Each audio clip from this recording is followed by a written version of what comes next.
রয়েছে তার মাঝেই এই অন্তর্বর্তীকালীন সরকারের প্রধান যে উপদেষ্টা ক্রীড়া মন্ত্রণালয় তাকে কিন্তু স্বাগত জানাতে অনেকে এখানে উপস্থিত রয়েছেন।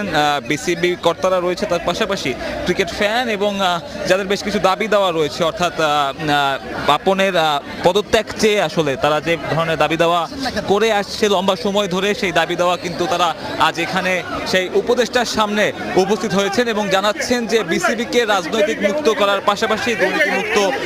বিসিবির যে প্রত্যাশা সেটাও কিন্তু তাদের আসলে একটা দাবি, এবং সেই দাবি আসলে কতটুকু বাস্তবায়ন হয় সেটাও একটা দেখার বিষয়। তবে বিসিবি কর্তা যারা রয়েছেন, অর্থাৎ বিসিবি সিইও থেকে শুরু করে যারা বিসিবিতে এই মুহূর্তে রয়েছেন, অর্থাৎ রাজনৈতিক পট পরিবর্তনের পরে তো অধিকাংশ বিসিবি পরিচালকই নিখোঁজ, তার মাঝে যারা বাকি রয়েছেন তাদেরকেই আসলে এখানে দেখা যাচ্ছে এবং যতটুকু শোনা যাচ্ছে যে আগামী বৃহস্পতিবারের মধ্যেই বিসিবির যে পরিবর্তনটা, অর্থাৎ বোর্ডে যে পরিবর্তন, সেটা কিন্তু আনুষ্ঠানিকতা সেরে ফেলবে।